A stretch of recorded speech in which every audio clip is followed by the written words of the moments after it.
শুভেচ্ছা বা স্বাগত জানাচ্ছি যে আপনাদের মূল্যবান সময়টুকু দেওয়ার জন্য আমাদেরকে। আমরা 2022 সালে এসটিটি প্রার্থীরা আজকে আবার একটা ইমার্জেন্সি প্রেস মিট ডাকতে বাধ্য হয়েছি।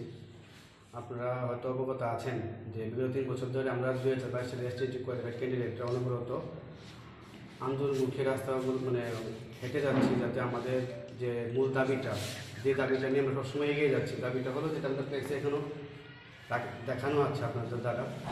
এই মূলত এই দাবি নিয়ে কিন্তু আমরা অনবরত এগিয়ে যাচ্ছিলাম, এখনও আছি, আগামী দিনও থাকবো। যে যাতে 2022 সালে যখন আমরা পরীক্ষা দিয়েছিলাম, তারপরে আমাদের মুখ্য যে দাবিটা ছিল সরকারের কাছে বা রিকোয়েস্টগুলো ছিল সরকারের কাছে, যাতে যতজন কোয়ালিফাইড করেছে সবাইকে যেন শিক্ষক পদে নিয়োগ করে, সে এসটি হোক, এসসি হোক এবং ইউআর হোক, সবাইকে যেন গভর্নমেন্ট যেন কাউকে বঞ্চিত না করে যারা কোয়ালিফাইড করেছে। আমরা পূর্বতন যে শিক্ষামন্ত্রী রতন স্যার, ওনার সাথে বহুবার এই বিষয় নিয়ে কথোপকথন করেছিলাম, দেখা করেছিলাম এবং সিএম স্যারের কাছে আমরা চেষ্টা করেছিলাম এই বিষয় তুলে ধরার জন্য, যাতে অতি সত্বর রেজাল্ট ডিক্লেয়ার করে যতজন কোয়ালিফাইড করা হয়েছে সবাইকে শিক্ষক পদে নিয়োগ করে এসটিটি, যারা নবম ও দশম শ্রেণীর শিক্ষাখাতে নিয়োজিত থাকে স্কুলগুলোর মধ্যে। আপনারা হয়তো অবগত আছেন যে নবম ও দশম শ্রেণীর শিক্ষক স্বল্পতা এখন রাজ্যে কেমন আকার মাত্রাকে ধারণ করে আছে। গত 6 বছরে আমাদের কাছে প্রমাণ আছে যে গত 6 বছরে এই সরকার আসার পর মাত্র 625 জন নিয়োগ করেছে নবম ও দশম শ্রেণীর শিক্ষক নিয়োগের দিক দিয়ে, এসটিটি দিক দিয়েছে, কিন্তু এটির ক্ষেত্রে অনেক নিয়োগ করা হয়েছে। আমরা বুঝতে পারছি না যে নবম ও দশম শ্রেণীর মাধ্যমিক স্তরের শিক্ষা ব্যবস্থার ক্ষেত্রে যে শিক্ষকতার করার যে যতটুকু দরকার শিক্ষক, সেই পরিমাণ কেন নিয়োগ করা হচ্ছে না। আচ্ছা, বিগত সময়ে আমরা অনেকবার এই বিষয় নিয়ে এসে বিভিন্ন মন্ত্রীদের দ্বারস্থ হয়েছি। তারা বলছে যে এটা প্রসেসিং হয়ে যাবে।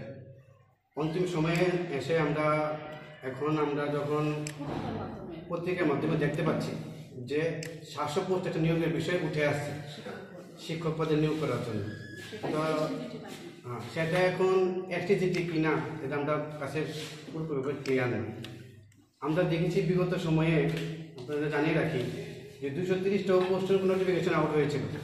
এটা নোটিফিকেশন আপনারা দেখতে পারবেন, ওইখানে রিজার্ভেশন মেনটেন করা হয়নি। যখন 2022 সালে আমরা প্রথম পরীক্ষা দিয়েছিলাম সেপ্টেম্বর মাসে, তারপর যখন রিজার্ভেশন মেনটেন করা হয়নি তার জন্য একজন ক্যান্ডিডেট কেস করেছিল হাইকোর্টে।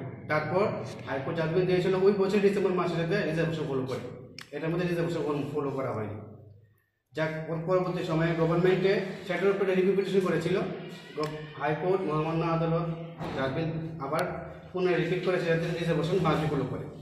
তারপর দেখলাম বিগত 2 বছরের 2022 সালের পরে সরকার কোনো ক্যাট পরীক্ষা, এসটিটি পরীক্ষা নেয়নি। কেন? এই আইনের জটিলতার জন্য, যেটা হয়তো ডিপার্টমেন্ট, সরকার বা যে কোনো একটা ভুল প্রভাবের কারণে এটা সৃষ্টি হয়েছে। এখনো অবধি কিন্তু ক্যাট পরীক্ষা হয়নি বিগত 2 বছরের মধ্যে।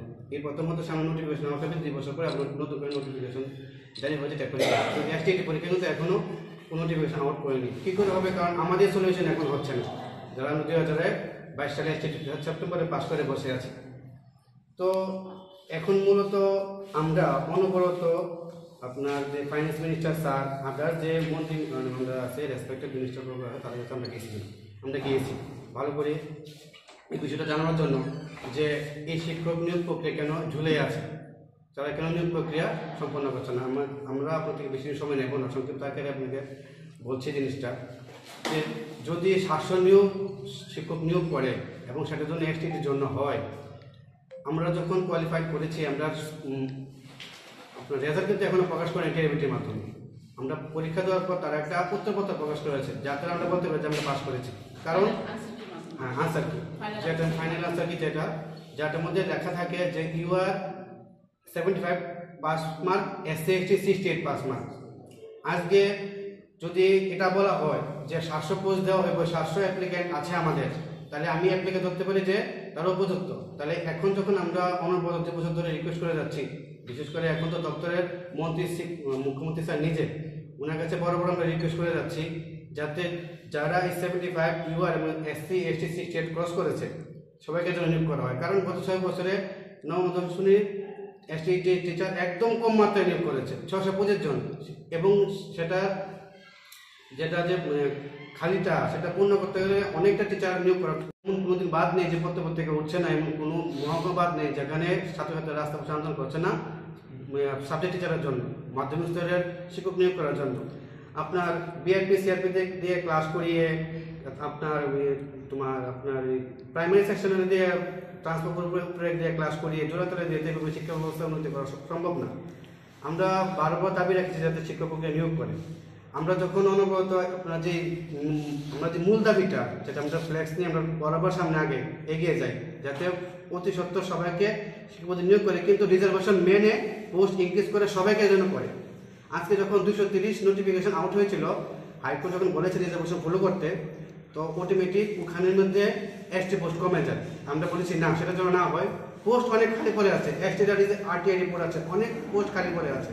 তাদের জন্য পোস্ট ইনক্রিজ করে সবাইকে রিক্রুট করে, কেউ যাতে বাদ না যায়, না কোনো এসসি, না কোনো এসটি, না কোনো ইউআর। এখন যখন 700 পোস্ট আসছে কথা বলছে, সেটা যদি আমাদের জন্য হয়, যদি তার মধ্যে সবাই আসে ভালো কথা, যদি সব করে ক্যান্ডিডেটরা আসে, যদি না আসে তাহলে আমি রাজ্য সরকারের কাছে আমরা বিনম্র আবেদন রাখবো যাতে ওনারা ভালোভাবে এই জিনিসটা দেখে, এবং যদি কোনো ক্যান্ডিডেট বাকি থাকে যারা পাস করেছে কিন্তু পায়নি ওই শাসনে, তার জন্য অতি সত্ত্বর পোস্ট ইনক্রিজ করে। পোস্ট অনেক পরে আছে, আপনি দেখবেন মিডিয়ার মাধ্যমে অধিবেশনে সিএম সাহেব নিজে বলেছে 1200-1300 পোস্ট খালি পড়ে আছে। তাহলে পোস্ট পড়ে আছে, কোয়ালিফাইড ক্যান্ডিডেট পড়ে আছে, ফাইন্যান্স মিনিস্টার বলছে যে ফাইন্যান্স অভাব নেই, তাহলে কেন নিয়োগ করছে না পোস্ট ইনক্রিজ করে সবাইকে। এখন কথা হলো যে গভর্নমেন্ট যেহেতু 230 পোস্ট থেকে 700 পোস্ট যদি বেড়ে থাকে আমাদের জন্য, তাহলে যেন সবাইকে নিয়োগ করে যারা পাস করেছে। আমি আবার বলছি, SC ST 68 pass mark, UR 78 pass mark, সবাইকে যেন নিয়োগ করে যারা পাস করেছে। কাউকে যেন সরকার যাতে কোনো একটা সংখ্যা বা বেস করে না বেড়ে, যেহেতু সরকার বলে সব কথা সবকে বেকার, উনি সবার কথা চিন্তা করে, তাহলে যাতে এই ক্ষেত্রে নবম শ্রেণী শিক্ষার ক্ষেত্রে সবার কথা চিন্তা করে যতজন শিক্ষক পাস করেছে, মানে ক্যান্ডিডেট পাস করেছে এসটি সবাই নিয়োগ করে। আচ্ছা, আপনাদের মাধ্যমে আগে জিনিস জানিয়ে